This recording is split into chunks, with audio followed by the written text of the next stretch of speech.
Forget about the last talk you think you need to have with them. You've already had way too many conversations. This is just another opportunity for them to feed you BS. And never forget just how worthless they made you feel. It's time. Move on. Because you keep waiting for the final conversation. That apology. That explanation that will make everything somehow make sense. But the truth is, closure doesn't come from them. Closure comes from you. And today we're going to talk about releasing that fantasy of closure so that you can finally move forward. Remember that you don't have to change the world. Just don't leave it the same. So live fully, love deeply, and laugh hard. You know why we crave closure? It's the brain attempting to finish what it thinks is an unfinished story. The brain wants a resolution, kind of like a book with the final chapter. And the way things ended, how things transpired, how it played out, the brain is still trying to complete it because it's not completing in the way that you guys initially intended. The happily ever after, the forever, the beautiful story. It kind of perceives it as being abruptly ending, like the rug being pulled from underneath you. So it's easy to get stuck and holding on to this story that you're trying to finish yourself. And the brain hates unfinished stories. That's why you keep replaying the what ifs or the if onlys. What if I tried harder? What if I abandoned myself more? If only they were emotionally available. If only they were capable of giving me the love that I needed. If only they were ready and able to fight for us more. Like I was willing to fight for us.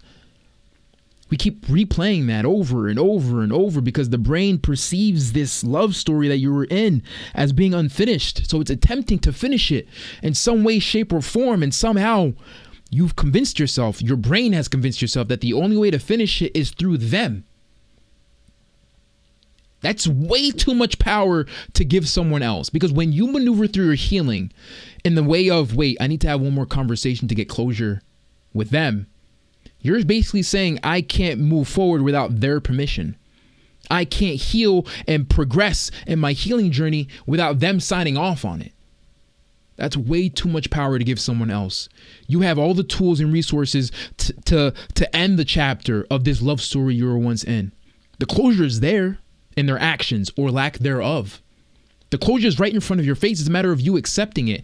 It's like sometimes I've done this myself. We want to hear the final words. I don't want you, or I don't choose you, or this is over. Meanwhile, their actions have been saying that for the past 6, 7, 8 months, weeks, days, whatever it may be. Their actions have been telling us what we're waiting for their words to follow suit. But oftentimes, people are too afraid to tell you the truth because they're afraid of hurting you or letting you down, but their actions are written all over it. Their actions have been screaming to you what the truth was. So you know the problem? The problem is we end up waiting for them to give us closure, right? So it causes us to get chained to their timeline, not ours. Like I was saying before, we give them so much power. We convince ourselves that we can't move forward. So we're stuck in their timeline instead of progressing and continuing on our own. Even if they gave you the answers, it wouldn't heal the wound. It would likely create more questions. If they said, yeah, I just couldn't choose you, this is over. But why? Because I don't love you anymore. But why? Because I just lost feelings. But why? You can go into the why rabbit hole and every single answer probably won't satisfy you because in your world, you were willing to fight. You were willing to stay. You wouldn't lose feelings or love for them. You were capable of showing up to its fullest capacity. They just weren't willing to meet you where you're at. And a piece of you is trying to figure out, what did I do wrong? Was I not enough? Could I have done more? Is there anywhere I had power over this? When really, no. It requires two people and only one person was willing to show up and fight for it. So the shift we need to lean into is, first of all, initially, even if they gave you the answers, right, you'd have all these questions and it would create more questions and probably deepen and damage the wound. Closure isn't something they give you. It's something you decide. Closure is not a conversation. Closure is a choice. And my goal in this video is to speak that life into you. You are looking for this permission to move forward, not realizing you are the one that needed to give yourself that permission to begin with. And you've been looking for that power, that closure, all in the wrong places. From a cognitive behavioral therapy perspective, the initial thought is, I need them to explain so I can move on. How we need to shift and reframe it is, I may never get their explanation, but I can still choose my own peace. I can still choose my own story and how it ended or why it ended. Their actions showed me why it wasn't going to work. The patterns were there. And it's also about releasing the potential and focusing on the patterns. Patterns never lie. People do. So in Philippians 4, verse 6 through 7, it says, do not be anxious about anything, but in every situation, by prayer and petition and thanksgiving, present your request to God. And the peace of God, which transcends all understanding, will guard your heart and your mind in Jesus Christ. This is reminding you that peace through God is beyond our understanding. Closure comes from God, transcending, right, the needs for answers and explanation. God's ways are above our ways, higher than the heavens are from the earth. So why are we even going to sit there and be like, hey, God, why, by the way? God's like, even if I told you, you would even understand. You got to go through it. You got to go through it with faith. And I want to reference the portion of the Bible where David, right, takes David 20 years to become king. He goes through all these trials and tribulations and pain and suffering. God lets David know very early on that he's chosen, that he's anointed, that he's going to be king. He just doesn't tell David how or why, because had David known, David would have said, nah, I'm good, God. You can keep that. I'm going to be prosecuted. People are going to be trying to kill me. I'm going to be going through all these trials and tribulations. The reason why God often reveals to us the ending of things, or what he promises for us, right? Our end goal, our anointing, our plans, and doesn't reveal the path of how we're going to get there, is because the only way we're going to get there is through faith, through trusting in him. Because if he broke it down to us, a lot of us would have said, you know what, I'm good. I don't want to sign up to this.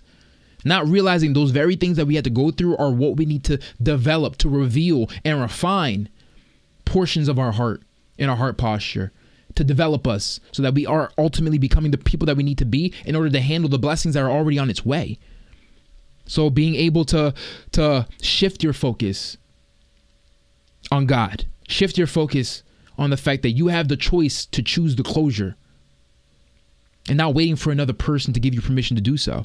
Now, a practical step I want you to go through is, I want you to write down your own closure statement. I'll give you an example. I didn't get the ending I wanted, but I'm choosing to end this story here.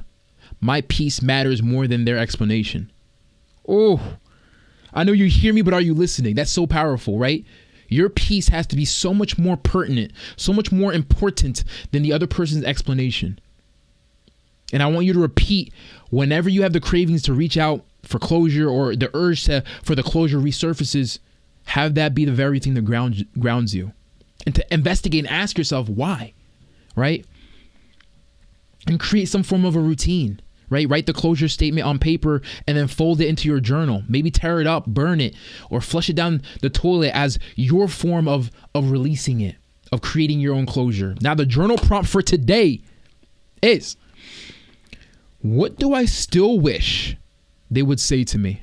And how can I give myself the closure instead? What do you still wish they said to you? And how can you give yourself that closure? You know what's so funny? This is so relatable to this episode in this season. I had a previous ex from earlier this month reach out to me, offering me the closure conversation, saying that there is a conversation that needs to be had and that we can sit down and have a conversation, and that she empathizes with me. I sat there and I was like, this is like what I prayed for, what I hoped for, right? Then I realized, as I sat back, because oftentimes I'll receive a text or something, and if it generates some form of like a trigger, like my heart races naturally, right? I had feelings for this person, and now there's these residual emotions that kind of resurface. I take a step back. I allow the emotions to pass. I journal, I pray, and I try to figure out what's the best and right thing to do. Initially, I wanted to respond, set up a date, sit down and have a conversation, and get all my whys answered.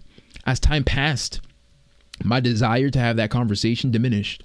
I realized I no longer need the closure, because I already gave that to me. The closure was in the actions and behavior. That person showed me who they are, and I chose to believe them. So ultimately, I never responded back. Never got back to them. I don't think I ever will.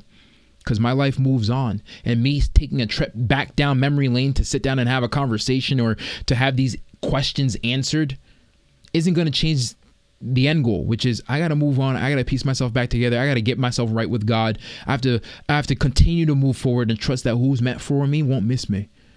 So I'm not going to sit there and try to have this closure conversation when I already gave myself that closure. And sitting down would, if not open the risk of emotions resurfacing and things getting heated, and like sitting down and looking into the other person's eyes is something that I don't want nor need to do. I don't desire to be in the same facility as the person anymore. And if anything, that overall response reminded me, wait, my peace is so much more important than this perceived conversation that I once wanted but no longer need, because it's not worth jeopardizing the peace I've established and fought back so deeply to get back. So yeah, just share that because I feel like somebody needed to hear that part, right? Waiting for them for closure is like waiting for someone who already left.